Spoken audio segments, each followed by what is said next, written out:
الذي خلقني فهو يهدين والذي هو يطعمني ويسقين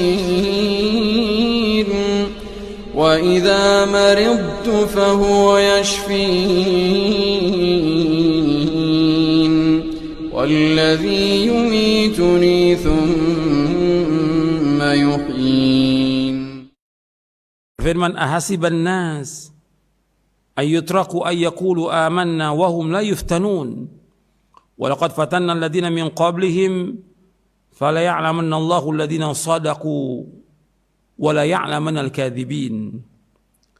Apakah manusia mengira bahwa mereka akan dibiarkan mengatakan kami telah beriman sedangkan mereka belum diuji oleh Allah?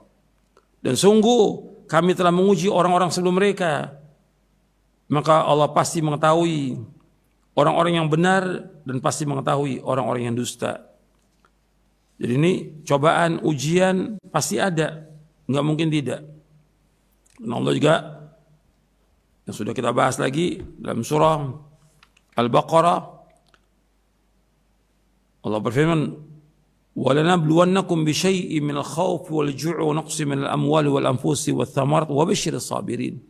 Dan sungguh-sungguh kami akan uji kalian dengan sedikit dari ketakutan, kelaparan, kekurangan harta, kekurangan jiwa, kekurangan buah-buahan, dan berikanlah kabar gembira kepada orang-orang yang sabar. Arti hidup ini adalah cobaan, ujian hidup ini. Sekarang apa manfaat Allah memberikan cobaan, ujian, musibah kepada orang-orang yang beriman? Apa manfaatnya? Banyak manfaatnya, banyak faedahnya. Banyak faedah dan manfaat dari musibah, cobaan, ujian, penyakit, wabah, dan kematian, dan yang lainnya. Yang pertama, faedahnya untuk menguji iman kita. Apakah kita ini benar, jujur, atau dusta? Seperti yang Allah sebutkan dalam surah Al-Ankabut tadi ayat 2 dan 3. Untuk menguji iman kita. Kalau iman kita benar, kita sabar, kita redho dengan cobaan ujian itu. Yang kedua, di antara faedahnya untuk menguji iman kita. Apakah kita beriman dan meyakini bahwa semua yang terjadi sudah Allah takdirkan? 50.000 tahun sebelum Allah menciptakan langit dan bumi. Ini berkaitan iman kepada takdir. Kita wajib mengimani bahwa semua yang ada, yang berjalan sekarang ini, semua berjalan dengan takdir Allah. Yang Allah sudah tetapkan 50.000 tahun sebelum Allah menciptakan langit dan bumi. Kataballahu maqadir al-khalaiq qabla yakhluqas samawati wal ardi 50 alf sana. Allah telah mencatat, Allah telah menulis. Allah sudah menyuruh qalam itu mencatat, menulis semua takdir makhluk 50.000 tahun sebelum Allah menciptakan langit dan bumi. Hadis ini sahih riwayat Muslim dan Tirmidzi. Jadi kita wajib mengimani itu, bahwa semua berjalan untuk apa yang Allah takdirkan. Jadi yang sekarang yang terjadi seperti wabah corona ini, dengan penyakit yang menimpa kita atau kematian atau yang lainnya, Allah sudah takdirkan 50.000 tahun sebelum Allah menciptakan langit dan bumi. Orang yang beriman wajib mengimani ini. Yang ketiga, faedah atau manfaatnya, cobaan dan ujian itu akan menghapuskan dosa-dosa kita apabila kita sabar dan ridho. Cobaan, ujian itu menghapuskan dosa-dosa kita apabila kita sabar dan ridho. Rasulullah SAW bersabda, "Ma min muslimin yusibuhu adan min maradin fama siwahu illa hattallahu bihi sayyiatihi kama tahuttu syajaratu waraqaha." Tidaklah seorang muslim tertimpa satu penyakit atau selainnya, melainkan Allah akan menggugurkan dosa-dosanya bersamanya seperti pohon yang menggugurkan daun-daunnya. Hadis ini sahih, diriwayatkan oleh Imam Bukhari dan Muslim dari sahabat Abdullah bin Mas'ud radhiyallahu an. Nabi juga bersabda SAW, "Ma yusibul muslima min nasabin wala wasabin wala hammin wala hazan wala adha wala ghammin hatta syaukati yushakuha illa kaffarallahu biha min khatayahu. Rasulullah sallallahu alaihi wasallam bersabda, tidaklah seorang muslim ditimpa keletihan, penyakit, kesusahan, kesedihan, gangguan, kegundah gulanahan hingga duri yang menusuknya, melainkan Allah akan menghapuskan sebagian dari dosa-dosanya. Hadis ini sahih, diriwayatkan oleh Imam Bukhari dari sahabat Abu Hurairah dan Abu Sa'id radhiyallahu anhuma. Jadi musibah yang menimpa seorang muslim, apakah itu keletihan, kesusahan, penyakit, kesedihan, kegundah gulanan, atau yang lainnya, itu kata duri yang menusuk dia, itu akan menghapuskan sebagian dari dosa-dosanya. Jadi cobaan dan ujian akan menghapuskan dosa-dosa kita apabila kita sabar dan redha. Itu yang ketiga. Yang keempat, faedah yang keempat dari cobaan ujian, apabila seorang itu sabar dan redha dengan cobaan dan ujian, maka akan dicatat berbagai kebaikan untuknya dan akan diangkat derajatnya. Rasulullah SAW bersabda, "Innar rajula la yakunu lahu 'inda Allahil manzilata. Innar rajula yakunu lahu 'inda Allahil manzilatu, fama yablughuha bi'amalin, fama yazalu Allahu yabtalihi bima yakrah hatta yuballighahu iyyaha." Sesungguhnya seorang benar-benar memiliki kedudukan di sisi Allah, namun tidak ada satu amal yang bisa mengantarkannya ke sana. Maka Allah senantiasa mengujinya dengan sesuatu yang ia tidak sukainya, sehingga dia bisa sampai kepada kedudukan tersebut. Hadis ini sahih, diriwayatkan oleh Imam Abu Ya'la, Ibnu Hibban dan Hakim, dan sanadnya sahih. Artinya ada orang yang dia punya kedudukan tinggi di sorga,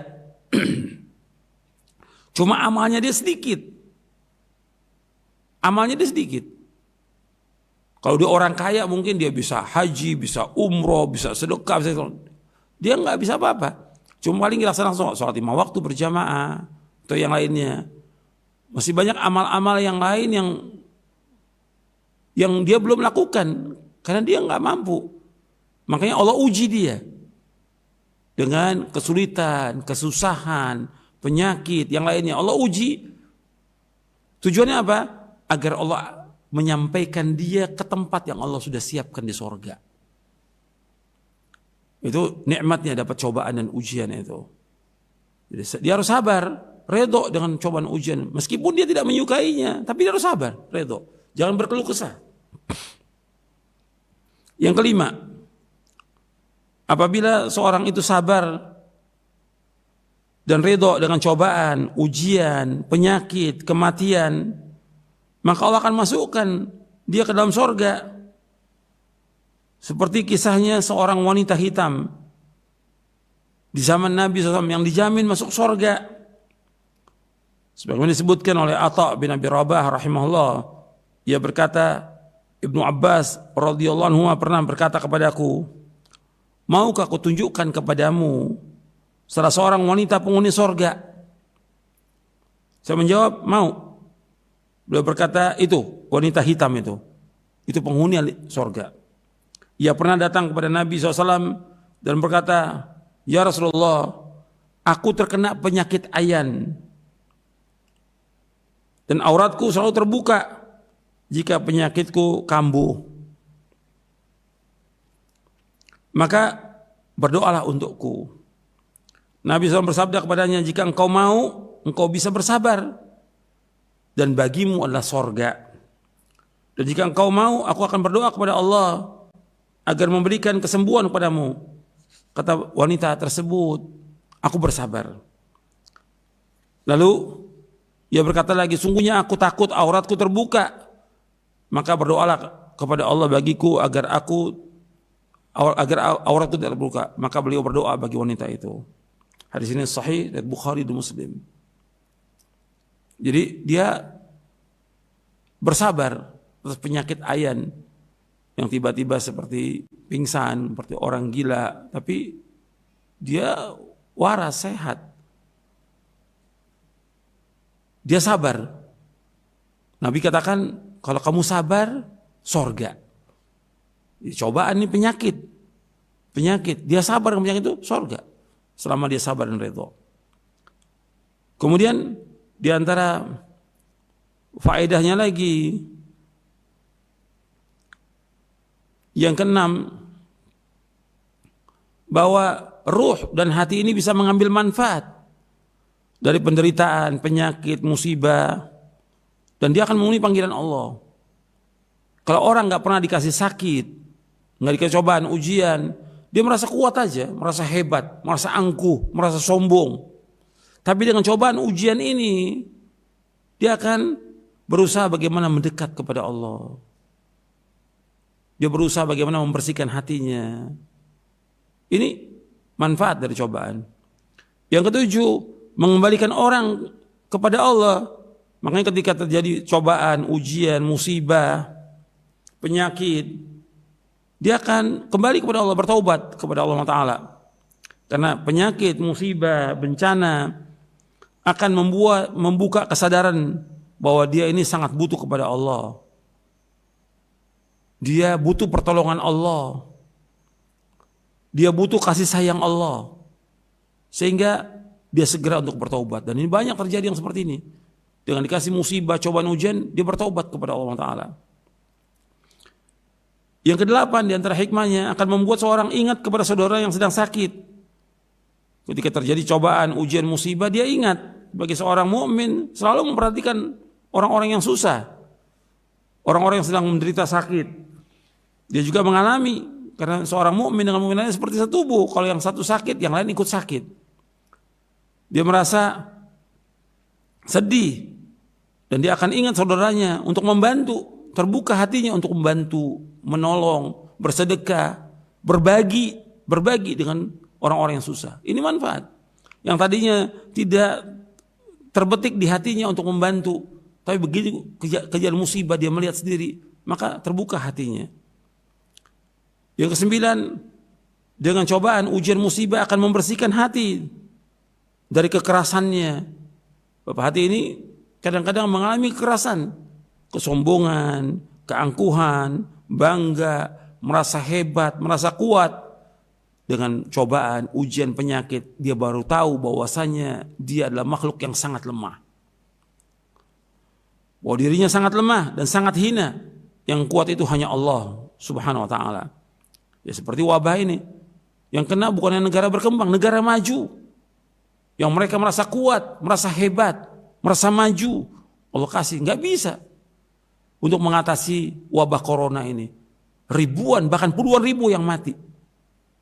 Untuk menguji, kalau orang beriman, justru dengan cobaan ini akan membuat hatinya tambah takut kepada Allah, hilang kesombongan, keangkuhannya.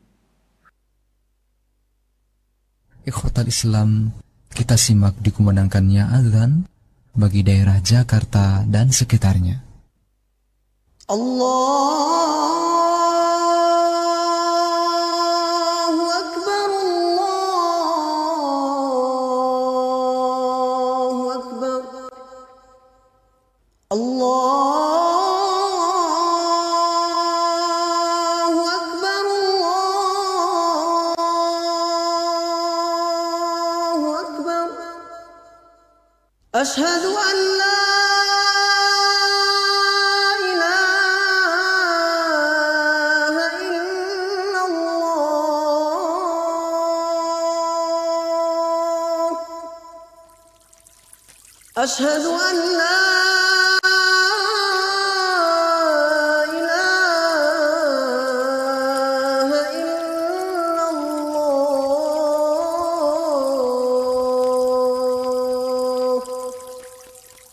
Asyhadu anna Muhammadar Rasulullah.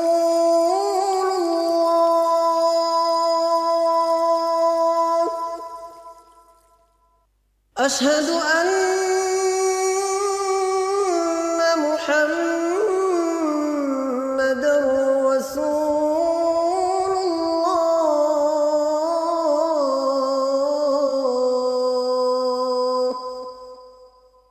حي على الصلاة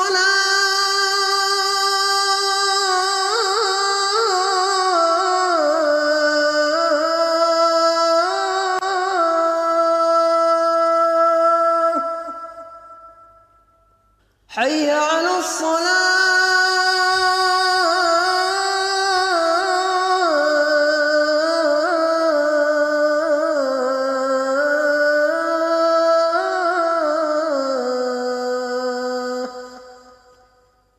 حي على الفلاح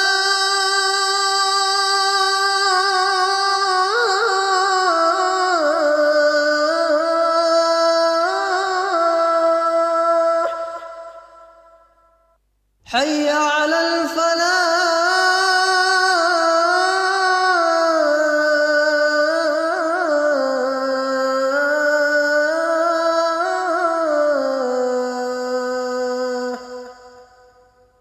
الله أكبر الله أكبر لا إله إلا الله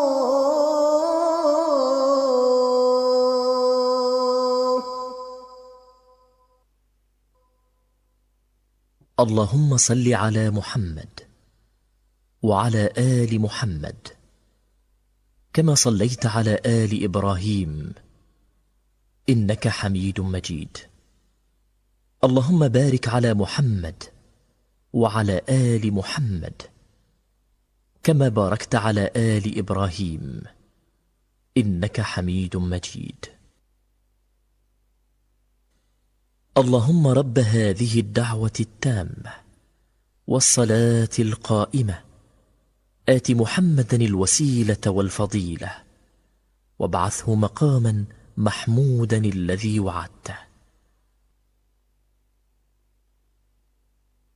Wah, dia lemah, makhluk yang lemah, dia harus kembali kepada Allah. Kemudian yang ke-10 di antara hikmahnya bahwa konsekuensi kesenangan adalah syukur. Sedangkan konsekuensi ketika mengalami kesulitan, kesusahan, musibah, penyakit, sabar. Tapi tetap melaksanakan perintah Allah, menjauhkan larangannya. Kita dapat ujian. Kita diciptakan Allah untuk ibadah. Ibadah itu harus kita tegakkan. Ketika senang, syukur, laksanakan ibadah. Ketika sulit, susah, ya sabar. Sabar, bukan berkeluh kesah, bukan. Sabar.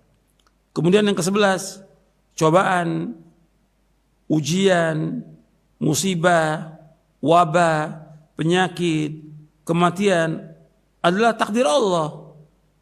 Yang Allah pilihkan yang terbaik buat kita. Allah Maha tahu.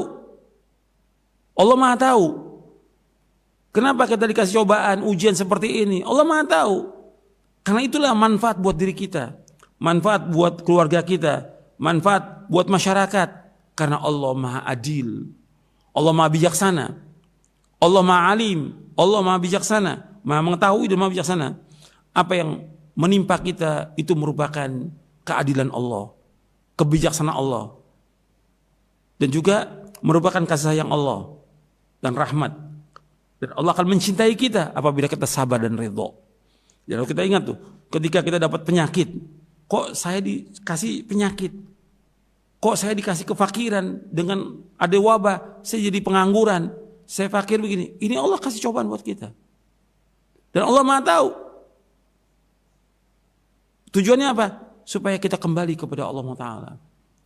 Apa yang Allah takdirkan itu yang terbaik buat kita. Dan Allah Maha adil. Kita wajib husnudzon kepada Allah. Berbaik sangka kepada Allah.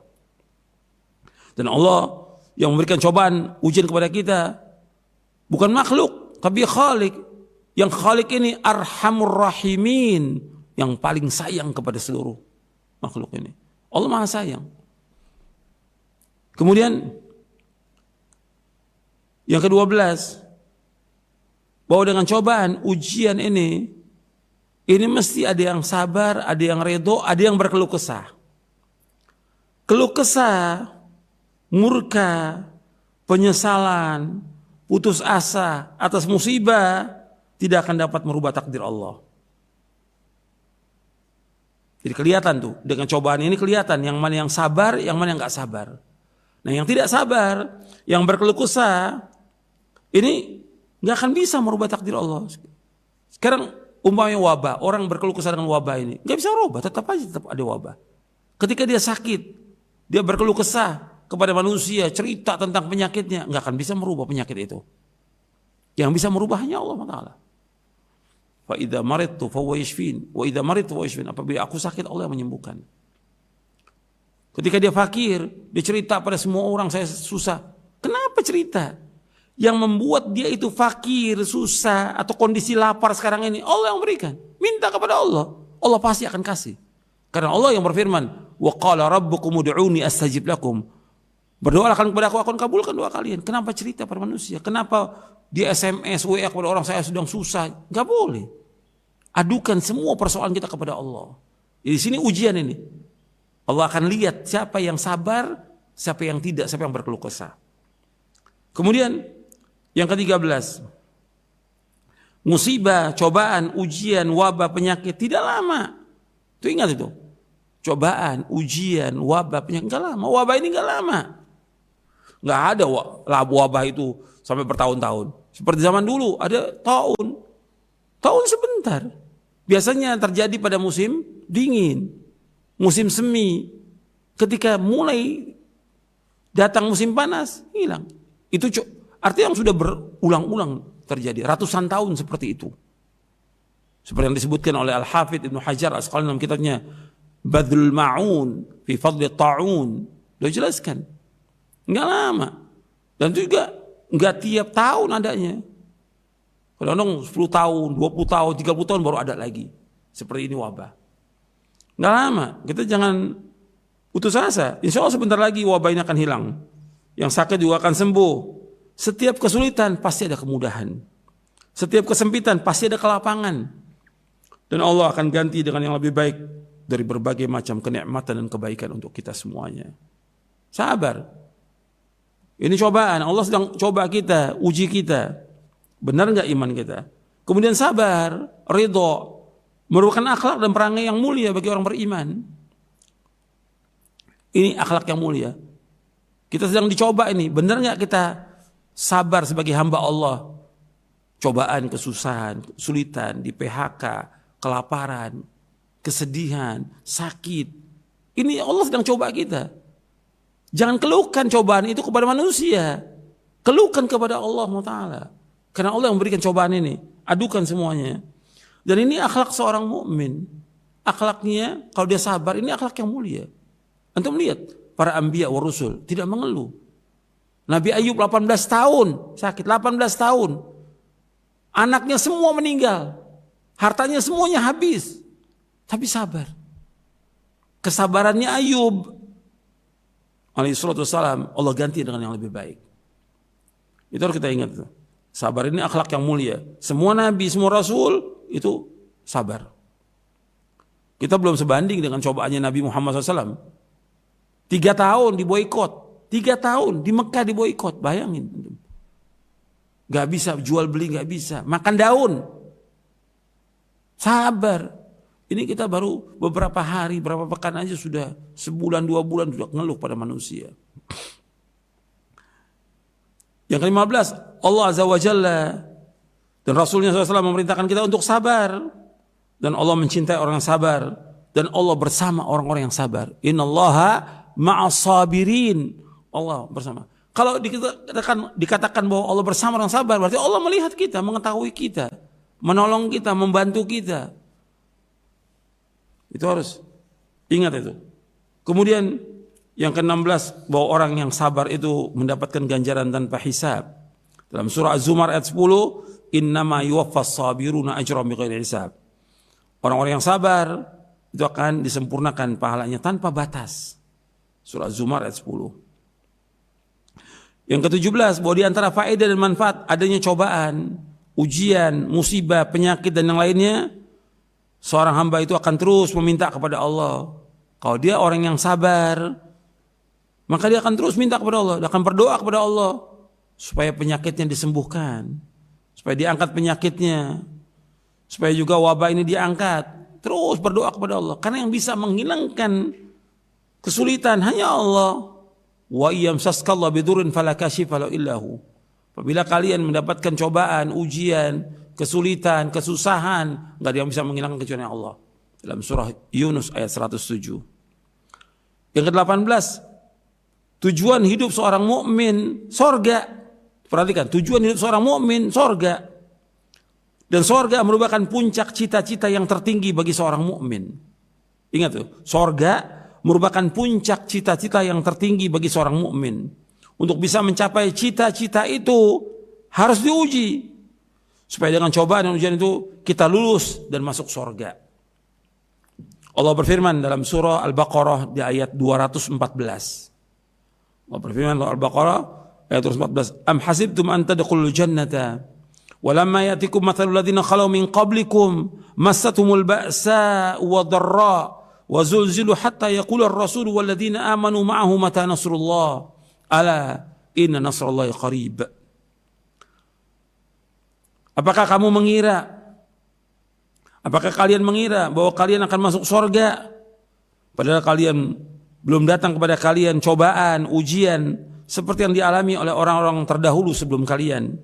Mereka ditimpa kemelaratan, perhatikan tuh, ditimpa kemelaratan, penderitaan, dan digoncang dengan berbagai macam cobaan, sehingga Rasul dan orang-orang yang beriman bersamanya berkata, mata nasrullah, kapan datangnya pertolongan Allah? Ingatlah, ala inna nasral qarib, ketahuilah sesungguhnya pertolongan Allah itu dekat. Yang ke-19, kita ini semuanya milik Allah dan kita pasti akan kembali kepada Allah.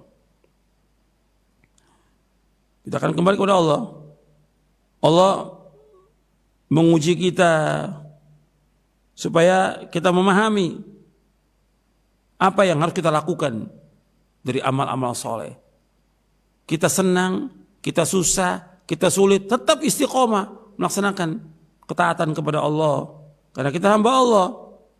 Allah yang menghidupkan, Allah yang memberikan ujian, Allah juga yang mematikan. Kita nggak bisa berbuat apa-apa. Justru kita diuji oleh Allah. Allah ingin tahu kita benar nggak kita nih beribadah kepada Allah. Sungguh-sungguh tidak kita beribadah kepada Allah. Kemudian yang ke-20, bahwa dunia adalah kehidupan yang fana. Sebentar, dunia adalah tempat cobaan dan ujian, bukan tempat balasan. Tempat balasan nanti di akhirat. Tempat balasan di akhirat, kita diuji oleh Allah agar kita melakukan kebajikan sebanyak-banyaknya. Dengan menjauhkan perbuatan dosa dan maksiat, kita melakukan amal-amal saleh dengan ikhlas dan ittiba, supaya kita mendapatkan balasan yang terbaik, yaitu ridhonya Allah dan surga. Dan yang terakhir, yang ke-21, bahwa cobaan dan ujian itu mestinya bagi orang beriman menambah keimanan dia, bertambah kuatnya. Para sahabat ketika dapat cobaan, ujian, bertambah iman mereka, tambah imannya, tambah keyakinan dia kepada Allah, tambah dia istiqomah, tambah kokoh dan tegar dalam menghadapi setiap tantangan dalam kehidupan ini. Itulah hidup. Ada cobaan, ujian, karena Allah ingin tahu betul nggak kita ini kuat atau tidak. Mudah-mudahan yang saya sampaikan bermanfaat dan dapat kita pahami tentang ini, dan kita berusaha untuk sabar dan ridho atas ujian ini. Dan ini nggak lama, sebentar lagi insya Allah Allah akan angkat wabah ini. Wassalamualaikum Muhammadin sallallahu alaihi wa ala alihi wasallam wa akhiru da'wana alhamdulillahi rabbil alamin. Untayan Mutiara Nasihat. Untayan Mutiara Nasihat. شهر رمضان الذي أنزل فيه القرآن هدى للناس وبينات من الهدى رمضان والفرقان. مبارك. شهر